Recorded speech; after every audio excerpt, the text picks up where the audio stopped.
This is the After Party, live with Kim McAllister. Pick a couch, grab a drink, and settle into the conversation.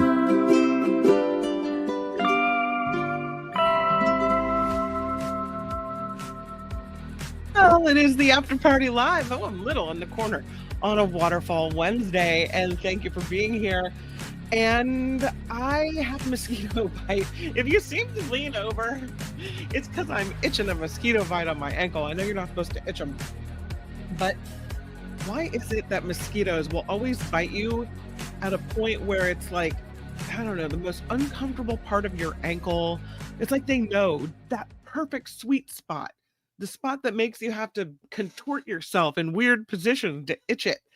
Ah, that's the way life goes. Thank you for being here on a Waterfall Wednesday. We're going to Tahiti today.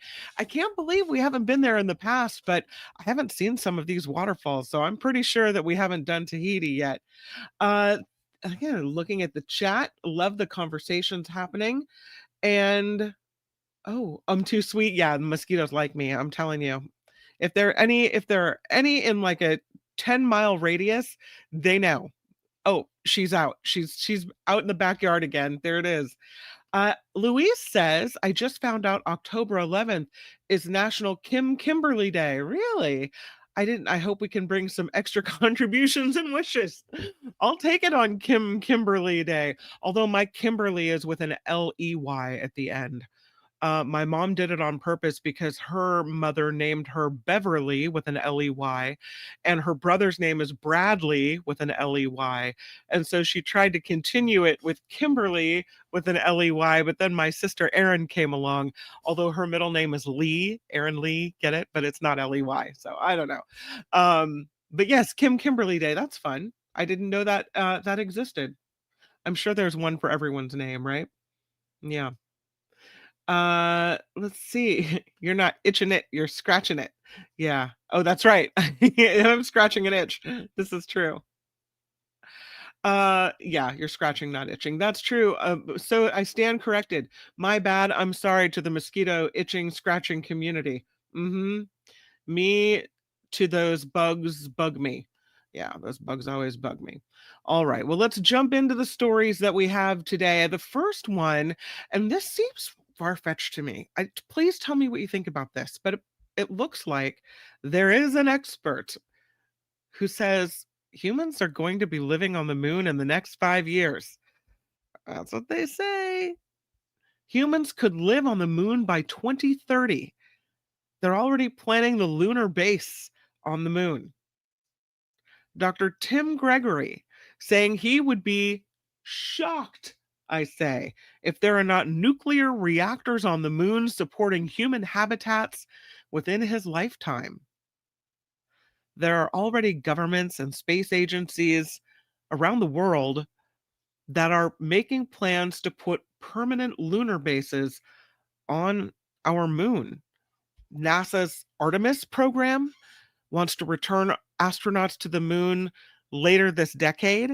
The European Space Agency, China, they're all looking at moon bases as well. And if you're going to put a base on the moon, you've got to be able to support life. They want to put science labs up there and habitation modules. And they don't think that just solar panels is going to cut it alone. There's a 2-week-long lunar night. So solar panels, yeah, that's not going to work out always. This guy, Dr. Tim Gregory, he's a cosmochemist. And he was speaking at an event and he said nuclear power is about as green as it gets. I still have some trepidation over nuclear power and what it can leave behind and the waste and the possibilities for accidents. So I have uh I'm not on board, but he says it uses the amount of land of any power source. It has the lowest mining intensity of any power source. It's got a carbon footprint, same as wind power, and it doesn't release air pollution.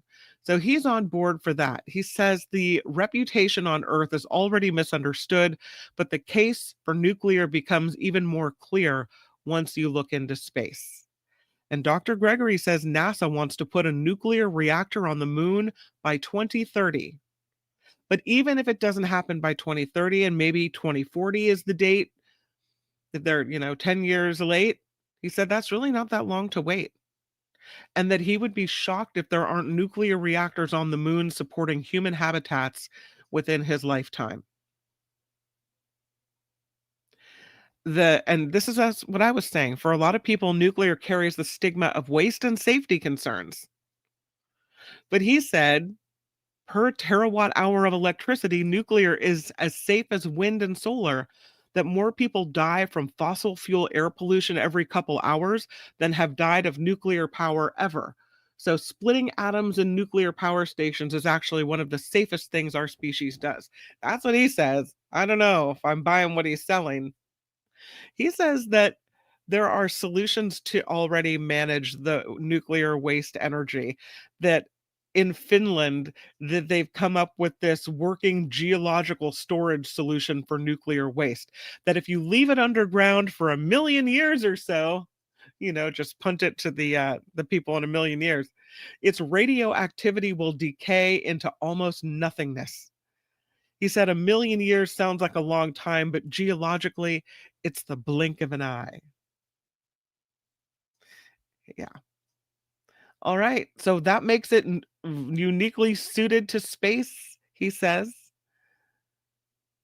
And that's what we're doing. I guess do you think we're going to be there in 5 years by 2030 with our moon bases, building all of our moon bases? We've talked on the show before about, different types of habitats they're looking at. There's still, I mean, in 2025, they're still drawing up ideas and floating ideas and plans. It would seem like by 2025, you would already have to have a really good idea of what you were planning to put on the moon in these moon bases and how it was all going to work. I mean, at this point, they should already be gathering the stuff to take up there and getting everything ready. It seems like that to me. Because in 5 years, we're going to have a moon base. That seems a little far fetched. Yeah. Yeah. Quesadilla says no. We just stranded astronauts. We're not ready for a moon base.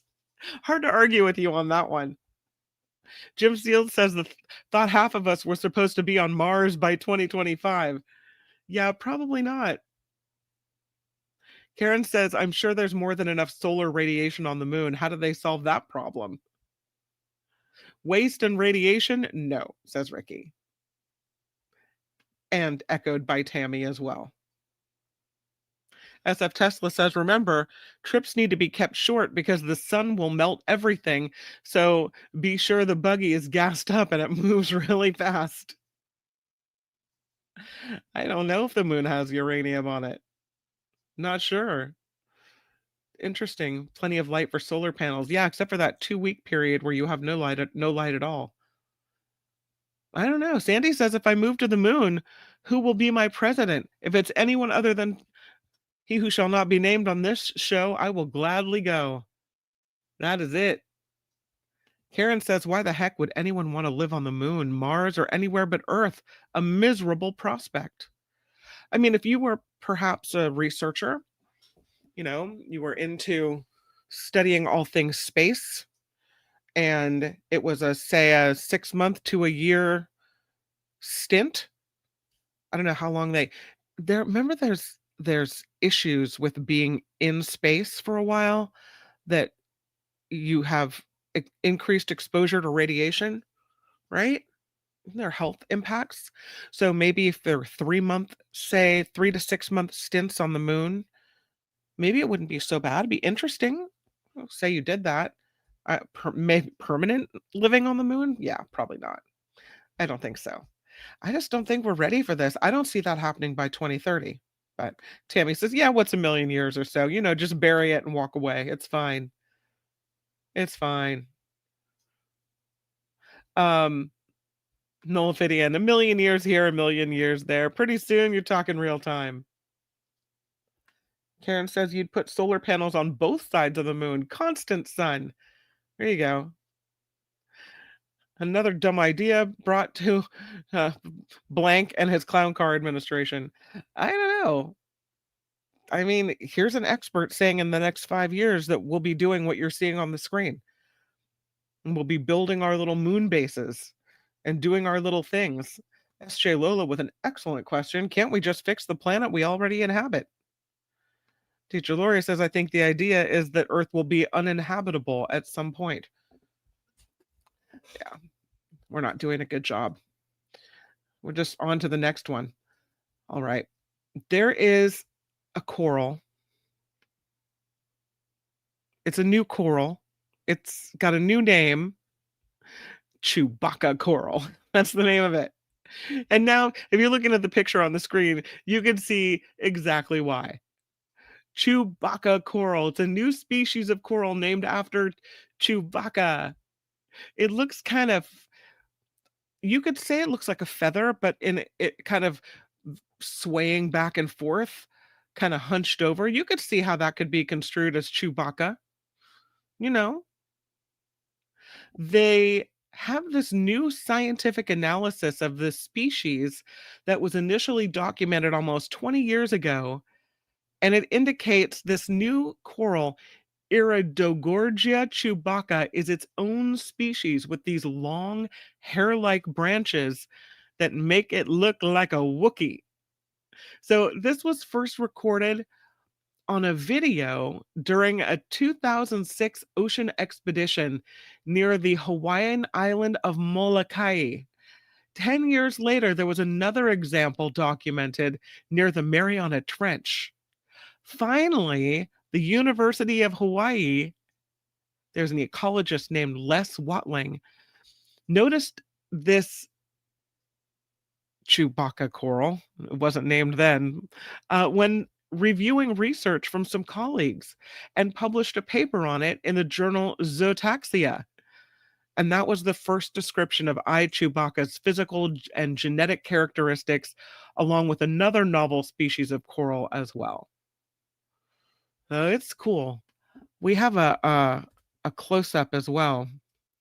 I have to save this picture and put it in. Can you kind of just picture it back and forth in the sea with these long tendrils of hair? So here's a close-up of these hair tendrils from Chewbacca coral. Kind of cool looking, I think. It almost looks like thin knotted thread almost. Well, he said, seeing this coral for the first time was unforgettable. Its long, flexible branches and shape immediately reminded me of Chewbacca. Even after years of deep sea work, discoveries like this, he said, still make me stop and take notice. So, this coral, like all coral, is not one creature. It's made from a colony of thousands of polyps that then form a larger structure. The one that was seen near Molokai measured about 4 feet tall, and its relative, uncovered close to the Mariana Trench, was about 20 inches high. But in both cases, they had these undulating branches that were capable of growing up to 15 inches long. Unlike other coral species, though, Chewbacca is not found on extensive reefs, but it appears to live alone on the rocky ocean floor. They are threatened, the Chewbacca coral, by the climate crisis ongoing effects, ocean temperature, acidity, pollution, and they can't defend themselves against this threat. So there needs to be conservation efforts in order to ensure their survival. They do say that probiotic treatments and cryogenic preservation techniques may be something they could use to help save the Chewbacca coral. So interesting. I don't think I have the video. I would love to see the video, but how cool is that? With it and its little tendrils. All right. A Chewbacca coral. That's cool. Look at these stairs. Who wants to go down there?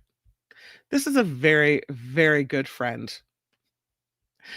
I saw this story and I thought, Immediately, my first thinking was, well, you know, there's got to be somebody in all of our lives that we would tap to go down the rickety, old, dirty, probably snap in half steps into a dark room in a hidden basement. Who in your life would be the risk taker that would do that? I'd send Nikki down immediately. Nikki would go, no problem. With a flashlight, she'd be in there, no problem. Ooh, let's see what's down here. I'd be waiting up top. My husband would look at me askance. He'd go. But the person that would go with glee would be my friend Nikki. This is a story about a woman who found a trapdoor in her new house, which is an old pub.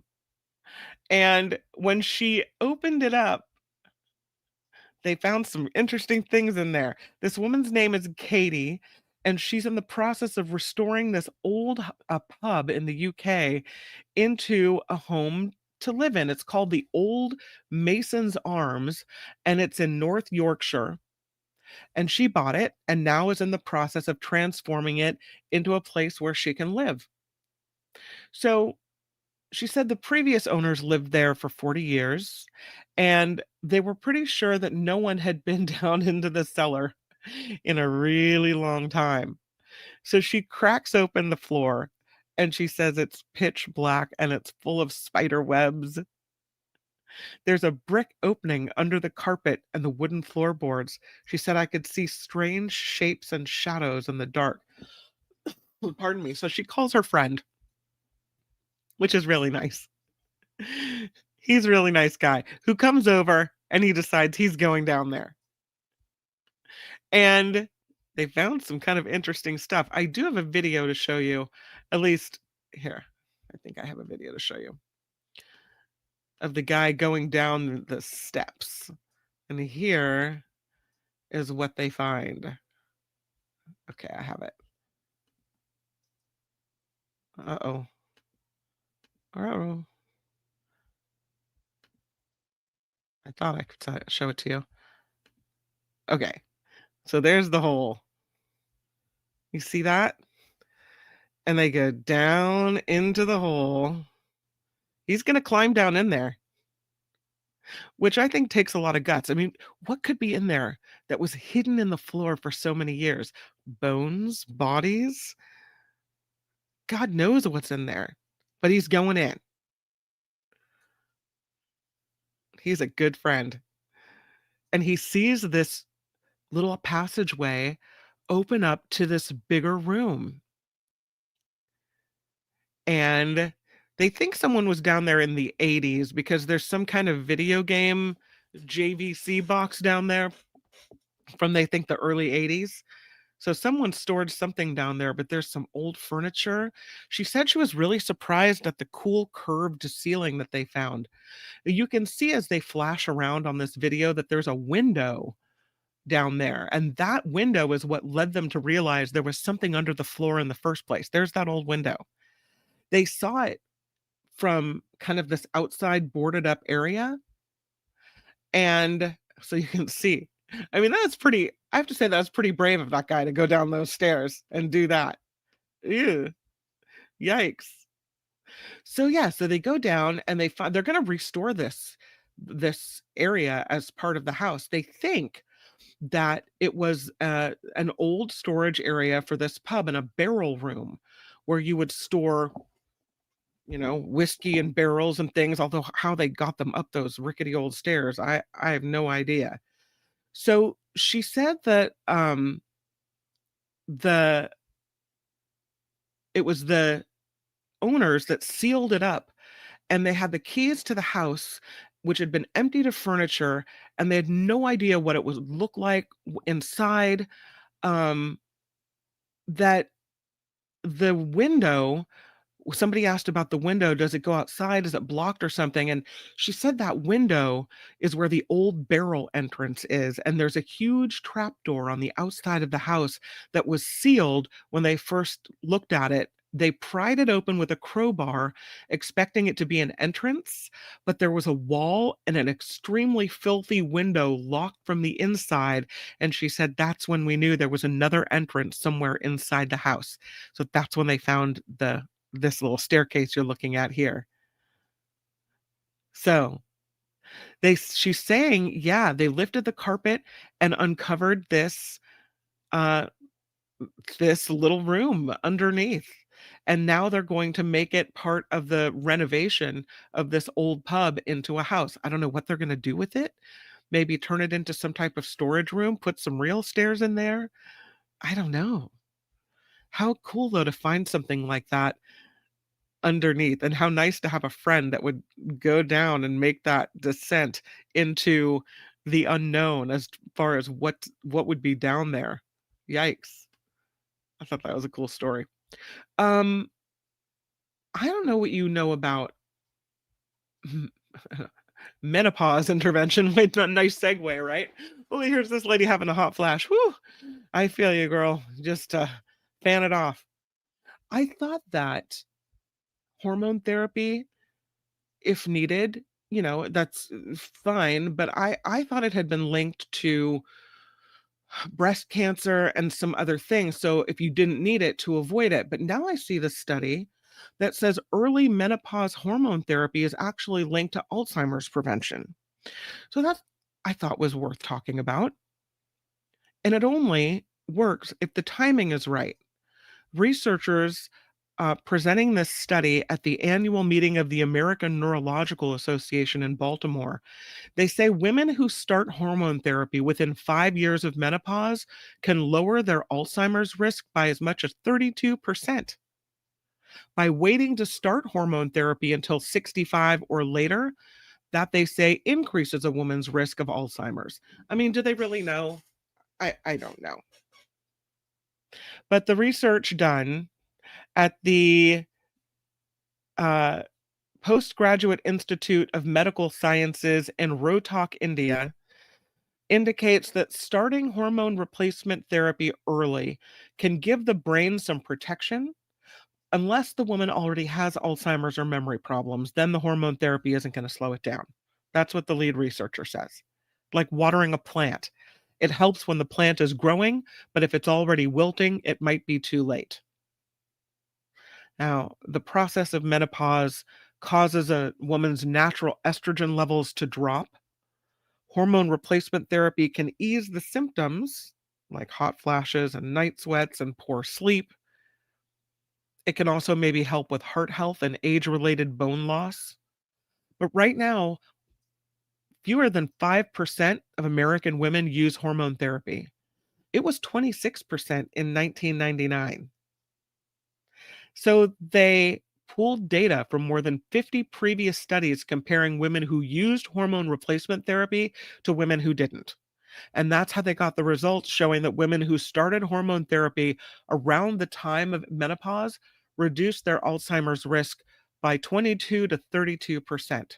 But those who started hormone therapy after age 65, long after menopause, had a 38% increased risk of Alzheimer's, particularly in women whose therapy included the hormone drug progestin. They think that hormone therapy around the time of menopause could protect brain health by improving communication between brain cells and reducing inflammation.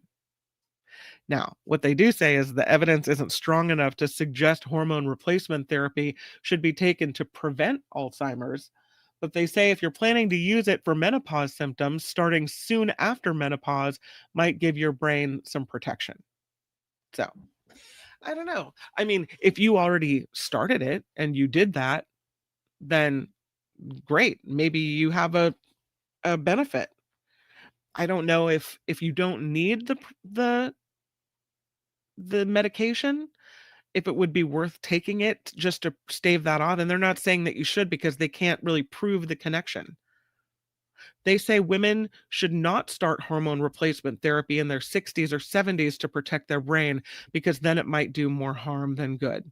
So they also note that findings at medical meetings that were presented at medical conferences are always considered preliminary until they're published in a peer-reviewed journal. And here at the After Party Live, we know that, right? Still, interesting. Interesting concept.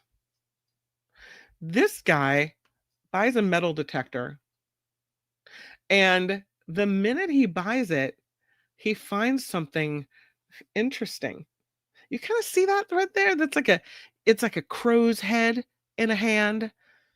I know it's a weird little picture in the middle of the screen.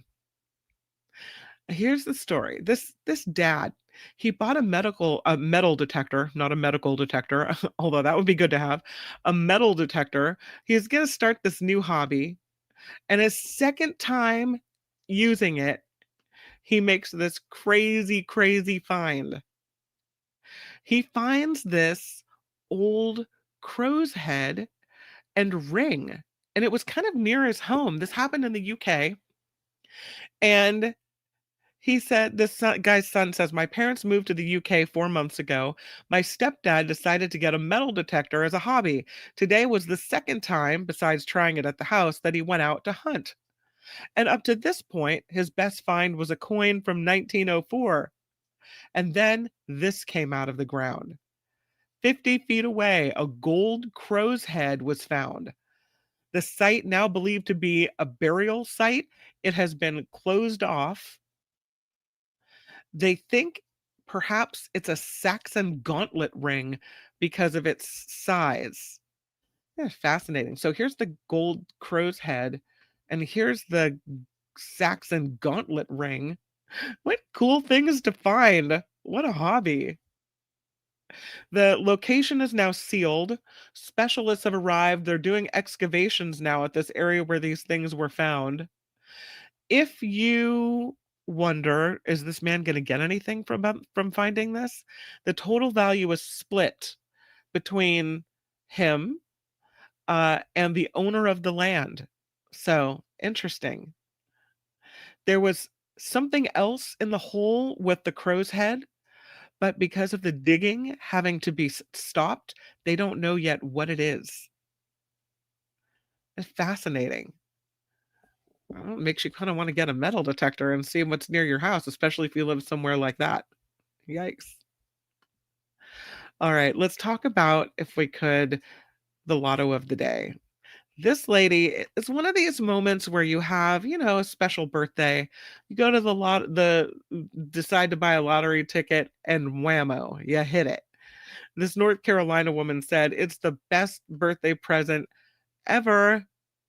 She celebrated her birthday by playing an online lottery game, and she won, as you can see from the giant check, $626,543. This is Chelsea from Ocean Isle Beach. She said she decided to play the Monopoly digital instant game at about 2 a.m. on her 40th birthday. I was in shock, she said. I started shaking my husband, telling him, wake up, I just won $626,000. He laughed and closed his eyes. She then went to the lottery headquarters the next day, and she picks the take-home prize, which is 449,000 some odd dollars after required federal and state tax withholdings. She said it was the best birthday present ever, and she wants to turn 40 every year if this is going to happen. They plan to invest the money and give their 3 children a financial safety net for the future. That's pretty good. Happy 40th birthday to Chelsea. Indeed. It's a medical story. From menopause to circumcision. It turns out there's a study that is noting a decrease in the popularity of circumcision in the United States. Hey, more people have figured out that it's not medically necessary. Like, why would you do that if you didn't have to, perhaps? I mean, to each their own. Everyone's going to make their own choices. But here's the study. Circumcision of newborn boys declined from 54% to 49% between 2012 and 2022. They looked at records of more than 1.5 million US male births. And the trend, according to the study, goes against doctors' advice that the World Health Organization, the American Academy of Pediatrics, and the US Center for Disease Control and Prevention have all recommended male babies be circumcised for lifelong health benefits. Better hygiene, lower risk of urinary tract infections and sexually transmitted diseases. Dr. Aaron Tobian is a pathology professor at Johns Hopkins. He said, based on the findings, we believe multiple factors may have contributed to the decline in the number of babies being circumcised. The sort of distrust that's led to vaccine skepticism and hesitancy is likely one of those factors. He said, despite overwhelming evidence that neonatal male circumcisions provide health benefits, increasing public skepticism in the United States toward medical recommendations may be driving more parents to choose not to have their sons get circumcised. And they say the growth of America's Hispanic population might play a role in this trend as well. That circumcisions dropped by more than 5% among white male babies from more than 65% in 2012, but rates remained relatively stable in Black, Asian, and Hispanic infants, with rates hovering around 65%, 38%, and 21% for each. And the doctor said Hispanics, the ethnic group that historically reports the lowest circumcision prevalence, is also the largest growing population in the United States. So that may be what's skewing the numbers downward. Also, changes in public health insurance might have affected the rate as well. By 2011, 1 year before the study period began, 17 states ended Medicaid coverage for routine circumcisions. And maybe that created a barrier for people at lower income levels. The study, by the way, published September 15th in the journal JAMA Pediatrics. I don't know. I mean, I think people are making different choices and realizing, doing the research themselves and maybe realizing that, you know, you can teach a child to be cleanly and perhaps they don't necessarily need to lose that piece of skin. I don't know. Yeah, people are going to make their own choices, but I find it fascinating that there's a decrease in these rates. Interesting to note. Shall we go and look at some waterfalls and get a little relaxation in our life? How about we look at some pictures first? Because I have some really interesting pictures from the Audubon Photography Awards, and it's all about birds. Audubon Photography Awards. Some of these pictures are truly magnificent, really beautiful. So here's just scrolling through some of the pictures I wanted to share with you. Look at that. This is a mother, a parent feeding a baby in Chile. American oyster catchers in Chile. Beautiful. I'll just kind of scroll through the pictures. Beautiful photos. You can see the bird skimming the water and all the droplets. A fish transfer in midair. A parrot fight. Look at that purple bird is cool. A purple-backed thornbill against yellow flowers. So pretty. Look at this. This is the 2025 conservation winner.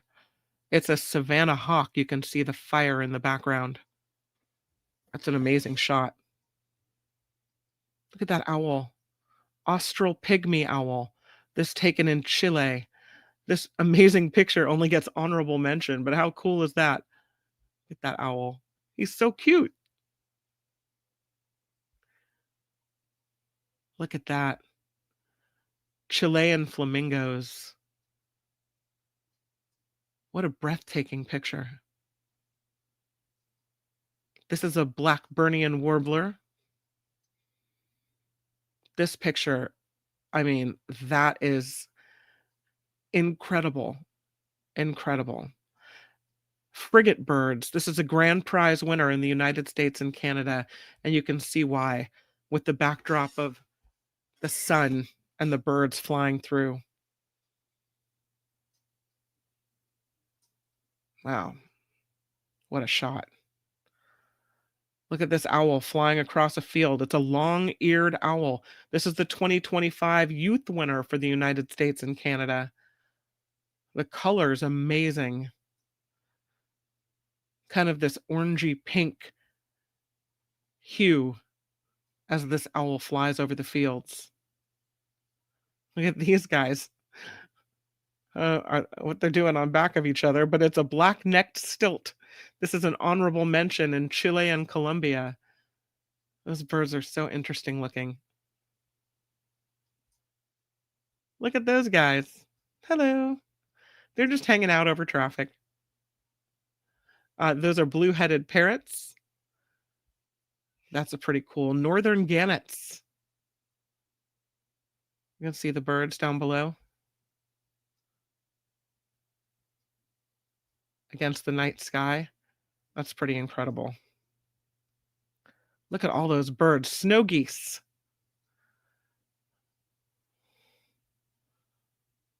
Look at that owl. You almost don't see him stacked amongst the pallets right there, but there he is. You see him now? Yep. This one is a conservation winner, this burrowing owl for the United States and Canada. Anyway, I thought these pictures were special enough to show you. At least kind of flip through them together. That's a beautiful bird. That is the chipping sparrow. Look at this one. The gathering materials for the nest. This is the Brandt's cormorant with red grape, algae, and seagrass. Wow. That takes a lot of talent to get that shot. That's so pretty. And so those are the Audubon winners. All right, it's time for Waterfall Wednesday. You can hear the trickle of the water. It's relaxing. It's everything we need to take a little break. And today we're going to Tahiti. Here's the 7 best waterfalls in Tahiti. This one is called the Fatua Valley Waterfall. It is 984 feet tall, one of the tallest waterfalls in French Polynesia. It's located near Papeete, about 15-minute drive from Papeete. And you've got to do a little hike, about 2 to 3 hours one way. So it's not so easy to get up here.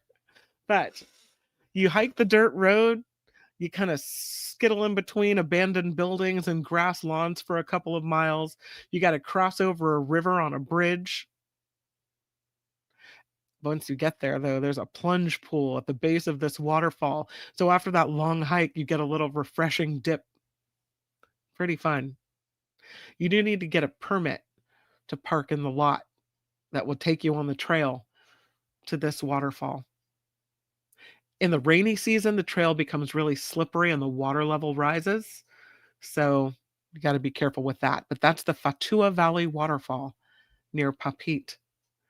Number 2 on the list is called the Fa'arumai Waterfalls. There are more than one in this valley.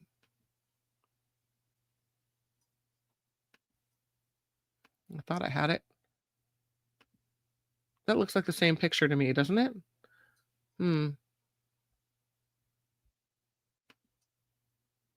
don't know why it's not showing up. Let's see if I can save it again. Oh, I think I messed something up. My apologies. I had to put a number on it because it was a little different. Let me see if I can get the right photo up. We can't do it without the right picture, right? No, we can't. This one doesn't have as much greenery, but here's what it looks like. There you go. Yeah. This one is called the Fa'arumai Waterfalls. There are 3, and they are a combined 328 feet. They are on the north coast of Tahiti, 30-minute drive. They include the Hamarete Iti and the Hamamarere Rahi, surrounded by dense green lush vegetation. Feels like you're in a jungle paradise. The Fa'arumai waterfalls, so pretty. And there's a lady with her cheeky bathing suit at the very bottom there. How about this one, the Vaihi waterfalls? They also call it the twin waterfalls. As you can see, there are two jets of water coming out at the Vaihi waterfalls, or twin waterfalls, about 98 feet high on the south coast of Tahiti. Little picnic on the nearby beach. Really pretty though. That's worth seeing. Next one on the list is the Vaipahi waterfall. And this one is in the Vaipahi Gardens in Matea in Tahiti. It's about 68 feet high. There's a look at it. It is situated within the botanical gardens, so it's surrounded by exotic flowers and plants, and there are well-maintained walking trails because it's within the botanical gardens. So that's a beautiful surprise. Again, it's called the Vaipahi waterfall.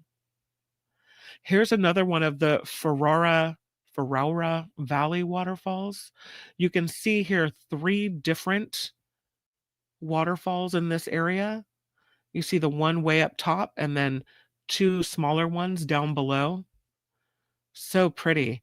They range from 33 to 160 feet high. They're in the Papinu in the Ferrara Valley. You got to have a 4x4 to get up here to see them, though. Very rugged terrain. You can take a 4x4 tour, though. So that's fun. Let somebody else do the crazy driving. Because of that, it's kind of a remote area, so these are less crowded. And it's supposed to be this really tranquil experience to go see these waterfalls. It's, again, the Ferrara, Faraura, Ferrara Valley in Tahiti. It's really beautiful.